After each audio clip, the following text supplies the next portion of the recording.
आज मैं आपको राजीव गांधी नवोदय विद्यालय और जवाहर नवोदय विद्यालय से संबंधित कुछ महत्वपूर्ण प्रश्न कराऊंगा, जिसमें पहला प्रश्न है 87 में कम से कम क्या जोड़ें कि 7 से पूरी विभाजित हो जाए। तो हमने ऐसी कम छोटी से छोटी संख्या बतानी है जिसको हम 87 में जोड़ेंगे और 7 का भाग पूरा चला जाए। तो देखिए, ये हमारा 87 में हम भाग देंगे 7 का भाग दीजिए 87 में। 7 का भाग 8 में एक बार 1 17 7 दूनी 14 3 शेष। ये हमारा 3 शेष आया, यानी कि इसमें हमने ये देखना है कि इसमें हम कितना जोड़ें कि 7 का डिवाइड पूरा चला जाए। तो आप क्या करेंगे, 7 में से 3 शेष को घटा देंगे 4। ये 4 जो आया हमारा, इस 4 को हम दी गई संख्या में जोड़ेंगे। हमें दी गई संख्या दी है 87 में 4 को जोड़ेंगे, 87 और 4 91। अब हमने देखना है कि हमारा जो 91 आया है, क्या ये 7 से पूरा डिवाइड हो रहा है या नहीं हो रहा है। 7 का भाग 91 में 7 एकम 7, 2 बचा और 7 3 21, यानी कि 13 बार पूरा भाग जा रहा है।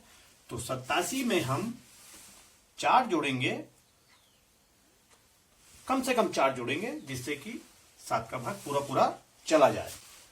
अब हमारा प्रश्न नंबर 2 है 4 भाग बड़ा कोष्टक 2 ऋण मझला कोष्टक 6 भाग छोटा कोष्टक 8 ऋण 4 कोष्टक बंद ऋण 1 और मझला और बड़ा कोष्टक बंद। तो ये बोर्ड मास के सवाल में सबसे पहले हमें ये ध्यान होना चाहिए कि कोष्टक हमें अगर कोष्टक में दिया है तो सबसे पहले हम छोटा कोष्टक को इसमें सॉल्व करेंगे। तो सवाल उतार लेते हैं हम। 4 भाग बड़ा कोष्टक 2 ऋण मझला कोष्टक 6 भाग छोटा कोष्टक 1 बड़ा कोष्टक। इसमें सबसे पहले हम छोटे कोष्टक को सॉल्व करेंगे, तो बाकी हम बराबर करके ऐसे लिख देंगे। 4 भाग बड़ा कोष्टक 2 ऋण मझला कोष्टक 6 भाग, इसको आप सॉल्व कीजिएगा। 8 में से हमने 5 को घटाना है, तो 8 में से 5 घटाया हमने 3 आ गया ऋण 1 मझला कोष्टक और बड़ा कोष्टक बंद। अब इसमें हम मझले कोष्टक को सॉल्व करेंगे। बाकी उतार देंगे। 4 भाग 2 ऋण मझला कोष्टक को आप ऐसे भी सॉल्व कर सकते हैं, और दूसरी तरीके या पहले आप भाग को सॉल्व कीजिएगा। तो हम पहले भाग को सॉल्व करते हैं। 3 का भागा 6 में देंगे 2 ऋण 1 बंद कर दिया। अब हम इसको सॉल्व कर देंगे। भाग 4 भाग बड़ा कोष्टक 2 ऋण 2 में से 1 को घटाएंगे 1 और मझला कोष्टक हट जाएगा, बड़ा कोष्टक रहा। अब हमने बड़ा कोष्टक को सॉल्व करना है। 4 भाग 2 में से 1 को घटाइए 1। अब 1 का भाग 4 में देंगे तो आपका आंसर जो आएगा वो 4 आएगा। तीसरा जो सवाल है हमारा,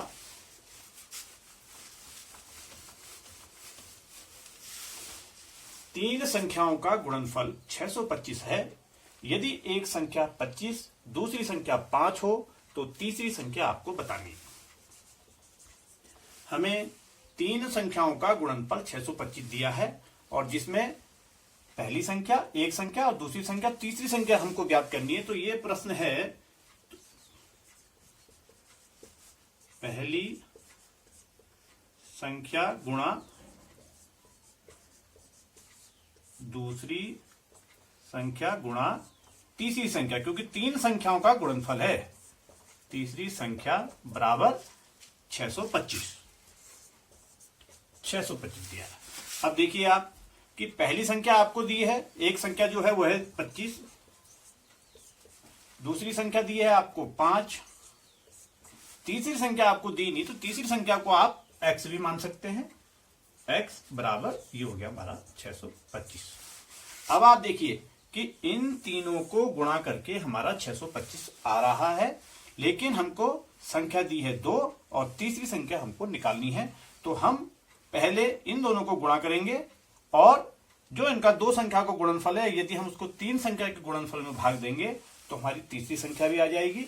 या इसको ऐसा भी कर सकते हैं, इन तीनों को गुणा करके जो हमारा आएगा 25 पंजे 125, 125x बराबर 625।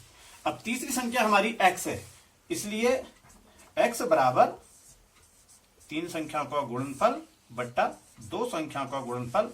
और इसको आप काटेंगे, 125 को आप दोनों को 25 से काट सकते हैं कि 25 का भाग 125 में 5 बार, और 25 दूनी 50, 12 शेष हुआ, 12 और 5 125, और 25 पंजे 125। यह आया हमारा 25 बट्टा 5, और 5 से इसको काट दीजिए। 5 हमारा तीसरी संख्या आई। जो उत्तर आया हमारा कि तीसरी संख्या बराबर, तीसरी संख्या 5 होगी। इस प्रकार के सवालों को हम सबसे पहले ये देखते हैं कि जो संख्या हमको दी होती है उन संख्याओं को हम गुणा कर देंगे और दी गई संख्याओं का भाग तीन संख्याओं के गुणनफल में दे देंगे तो तीसरी संख्या हमारे प्राप्त हो जाएगी। प्रश्न नंबर 4 है, 3 अंकों का प्रयोग कर 4 अंकों की बड़ी से बड़ी संख्या बताओ। यानी कि हमने 3 अंकों का प्रयोग करना है और 4 अंक की बड़ी से बड़ी संख्या बतानी है। तो अगर बड़ी से बड़ी संख्या बतानी है तो सबसे पहले हमें बड़ी से बड़ी अंकों को ही लिखना पड़ेगा। तो सबसे पहला अंक हो गया हमारा 9, 8, 7। ये 3 अंक हमारे बड़े से बड़े हो गए हैं, 7, 8, 9। इनसे हमने 4 अंकों की बड़ी से बड़ी संख्या बनानी है। तो हम क्या करेंगे, सबसे पहले हम सबसे छोटे अंक को इकाई के स्थान में लिख देंगे, फिर 8, फिर 9। अब हमारा जो चौथा अंक बचा हुआ है उसमें हम सबसे बड़ी संख्या यानी कि 9 को लिख देंगे। तो 3 अंकों का प्रयोग कर सबसे बड़ी जो संख्या हमारी बनेगी वो बनेगी 9987। इसी प्रकार से 4 अंकों का प्रयोग कर 6 अंकों की बड़ी से बड़ी संख्या बतानी है। तो 4 अंकों का प्रयोग करने के लिए हम क्या करेंगे, मैं उदाहरण देता हूं कि 9, 8, 7, 6 ये हम पे 4 अंक हैं। इससे यदि हमें 6 अंकों की बड़ी से बड़ी संख्या बनानी है तो इसके लिए आप क्या करेंगे कि सबसे पहले इकाई के स्थान में 6, फिर 7, फिर 8, फिर 9। अब हम पे बचे हैं 2 अंक, क्योंकि ये 4 अंक है और 6 अंकों की हमें बनानी, तो 2 अंकों में हम सबसे बड़ी संख्या 9 को लिख देंगे। तो इस संख्या में 4 अंकों का प्रयोग हुआ है और 4 अंकों के प्रयोग से 6 अंकों की सबसे बड़ी संख्या हमारी बनी है। अगला जो प्रश्न है, प्रश्न नंबर 5 है, 4/6, 5/3 और 2/4 को आरोही क्रम में लिखना है। ये भिन्नों का आरोही क्रम है। तो भिन्नों के आरोही क्रम में 4/6, 5/3 और 2/4 इसको हमने लिखना है आरोही क्रम। तो इसके लिए सबसे पहले हमें भिन्नों का ये पता होना चाहिए कि कौन सी भिन्न छोटी है कौन सी भिन्न बड़ी है। तो यह जानने के लिए हमें हरों का लॉसो निकालना पड़ेगा। तो 4, 6, 3, 4 का जो लॉसो आएगा आप इसको निकाल के देखिए तो ये हमारा 12 आएगा। अब हम क्या करेंगे कि लॉसो हमारा जो 12 आया इसको हम हर में लिख देंगे। अब प्रत्येक भिन्न के हर का भाग हम लॉसो में देंगे, जो हमारा लॉसो आया। अब 6 का भाग आप 12 में दीजिए, 6 दूनी 12, 2 और 2 से आप अंश को गुणा कर दिए, ये आ गया हमारा 8। अगला है हमारा हर में 3, 3 का भागा 12 में, 3 चक्को 12, 4 और 4 पंजे 20। यहाँ पे तीसरी जो भिन्न है उसमें हमारा जो हर है वो 4 है, 4 का भाग 12 में देंगे, 4 3 12, 3 और 3 दूनी 6।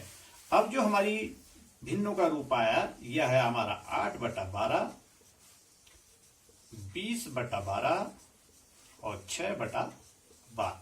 यहां पे हमारे हर समान हो गए। और ये आपको ध्यान में रखना पड़ेगा कि जब भिन्नों के हर समान होते हैं तो जिस भिन्न का अंत सबसे बड़ा होता है वह भिन्न सबसे बड़ी, और जिस भिन्न का हर सबसे छोटा होता है वह भिन्न सबसे छोटी होती है। अब हमने लिखना है आरोही क्रम। तो आरोही क्रम क्या कहते हैं, बढ़ते हुए क्रम को आरोही क्रम कहते हैं। यानी कि बढ़ता हुआ क्रम, पहले सबसे छोटा, फिर उससे बड़ा, फिर उससे बड़ा और सबसे बड़ा सबसे लास्ट में। अब हम देखते हैं कि यहाँ पे हमारे सबसे छोटी भिन्न यह है, क्योंकि ये 6/12 है। तो यह भिन्न किसका रूप है, 2/4।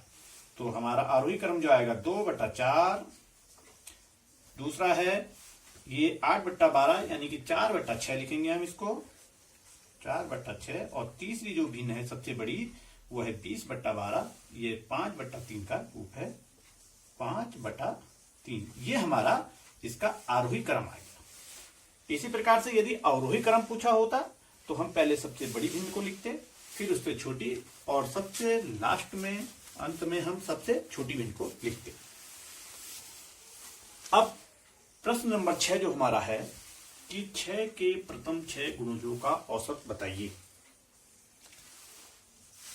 सबसे पहले हम 6 के प्रथम 6 गुणज, गुणज यानी कि हम पहाड़े को भी कहते हैं, तो 6 के जो प्रथम 6 गुणज होंगे, 1 6 कम 6, 6 दूनी 12, 6 3 18,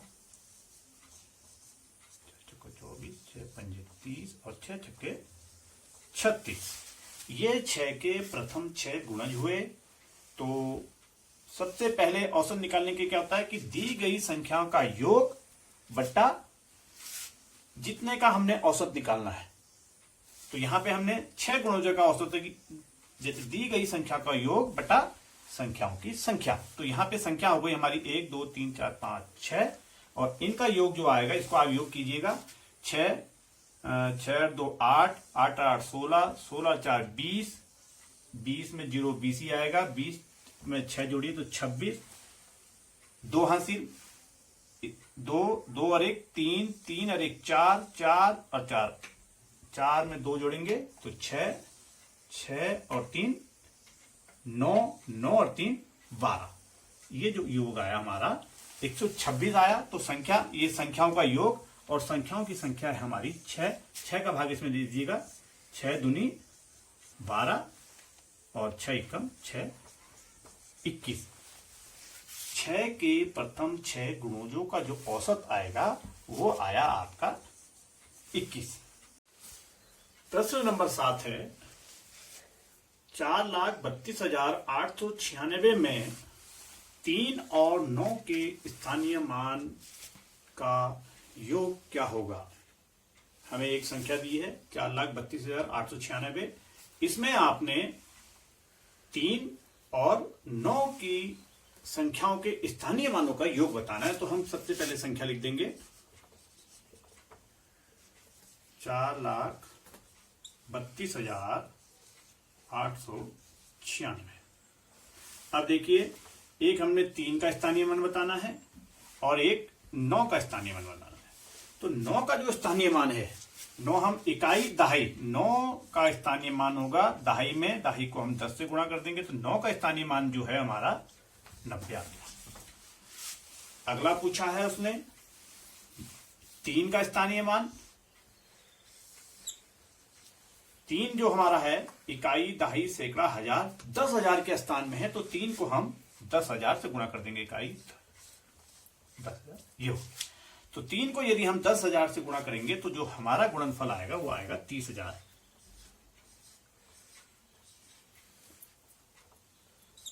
30,000। अब इसने जो हमसे पूछा है वो पूछा है योग। योग के लिए हम इसको जोड़ देंगे 0 9 0 0। इसका जो योग आएगा वो आएगा हमारा 30,090। इसी प्रकार से यदि वह इन संख्याओं के जो ये संख्या दी है इसमें 3 और 9 के स्थानीय मान का गुणनफल बताता, तो हमको पहले इनका स्थानीय मान ये ज्ञात करना था।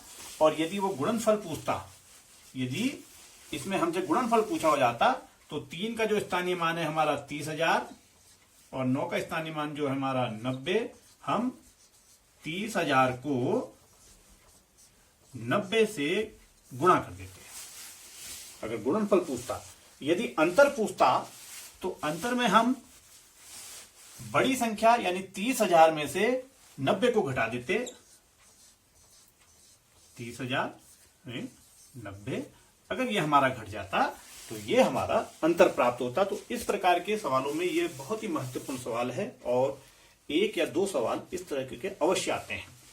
अगला जो प्रश्न हमारा है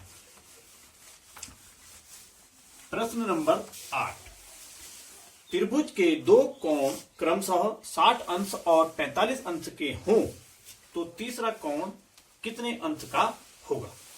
ये एक त्रिभुज है, देखिए त्रिभुज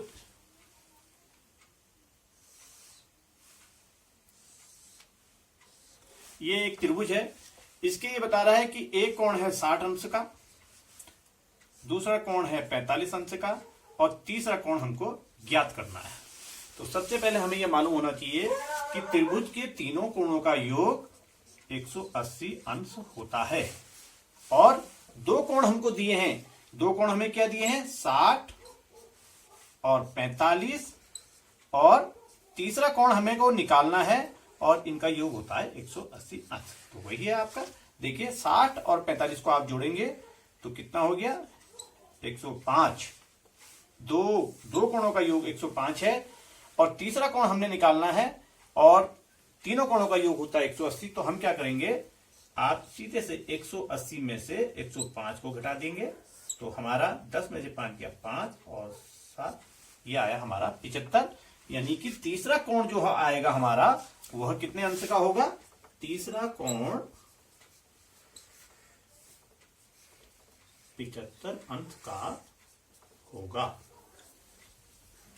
बहुत ही सरल सवाल है, लेकिन इसके लिए सबसे पहले आपको यह मालूम होना चाहिए कि त्रिभुज के तीनों कोणों का योग 180 अंश होता है। यदि यही सवाल एक आपसे ये पूछा होता,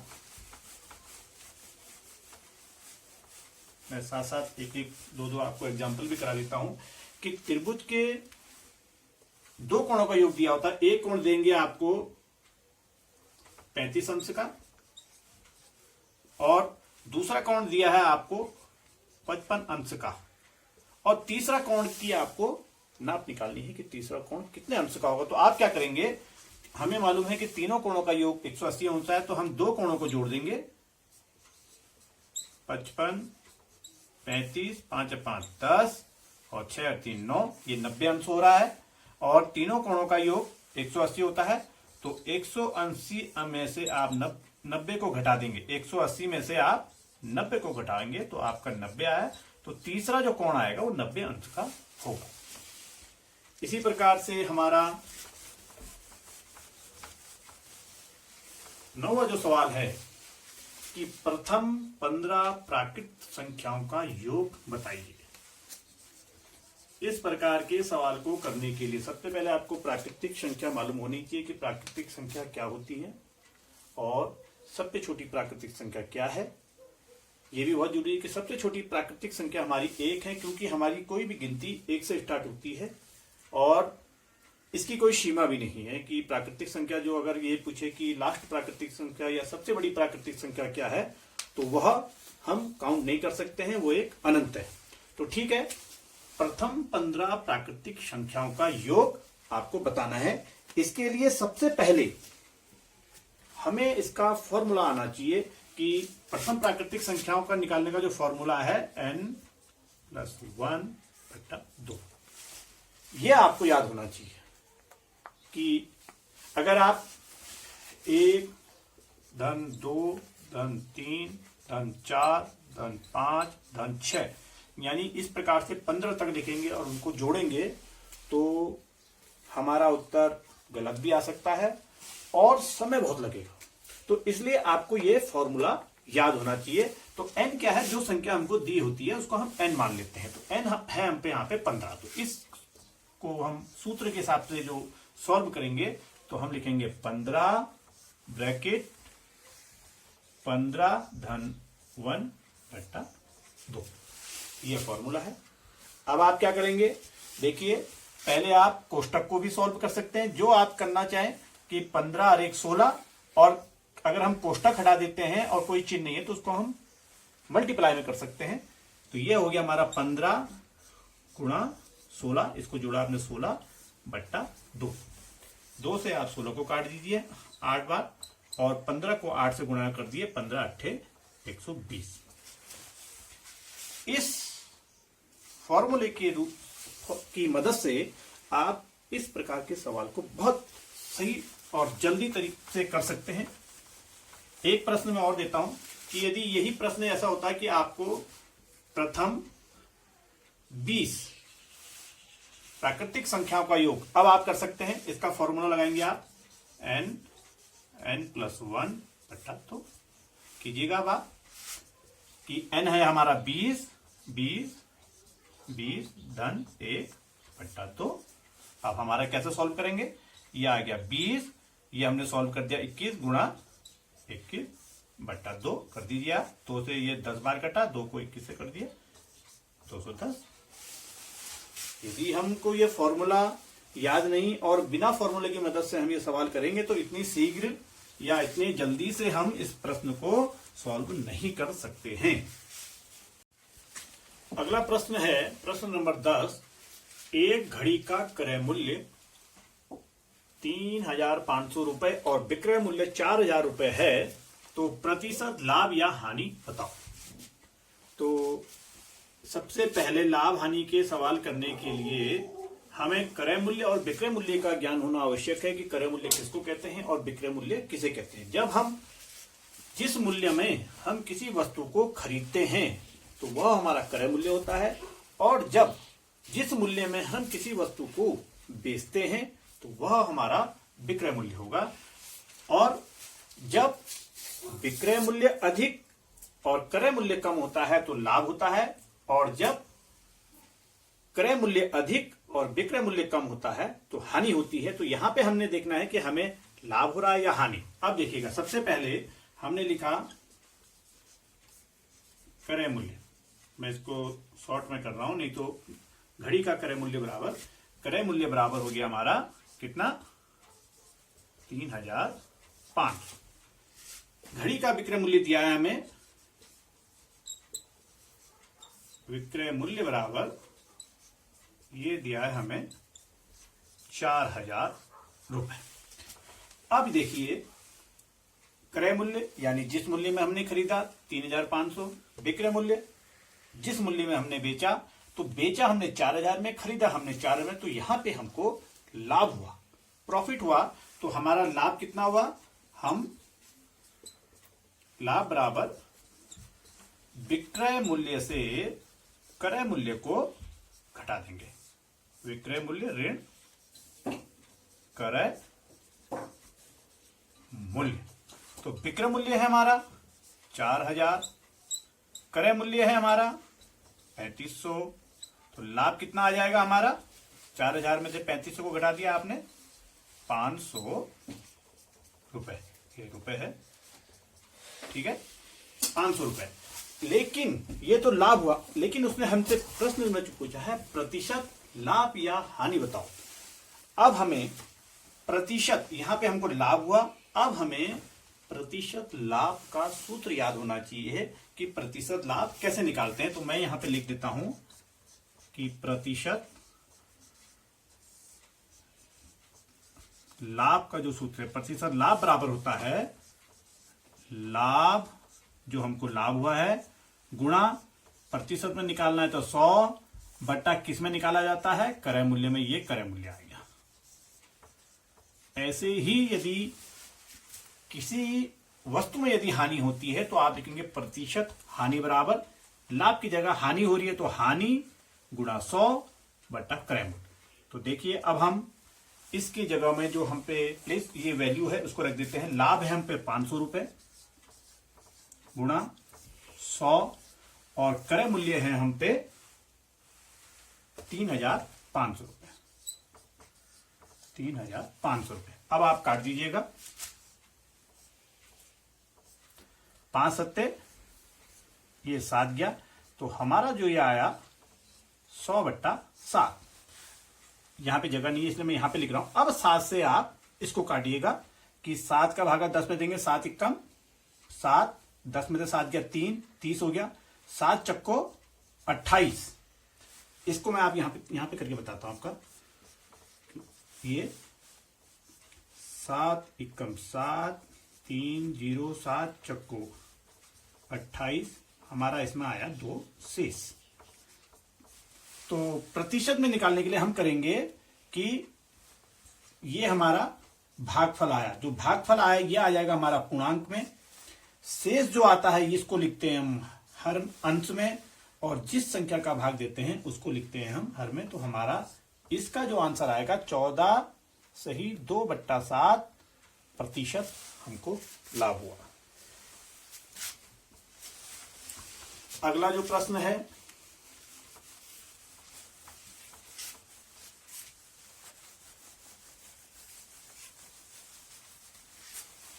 प्रश्न नंबर 12 है, आयत की लंबाई 25 सेमी, चौड़ाई 15 सेमी हो तो आयत का परिमाप ज्ञात करना है। या परिमाप कैसे निकालेंगे? तो आयत का परिमाप हमें इसका भी एक सूत्र होता है कि आयत का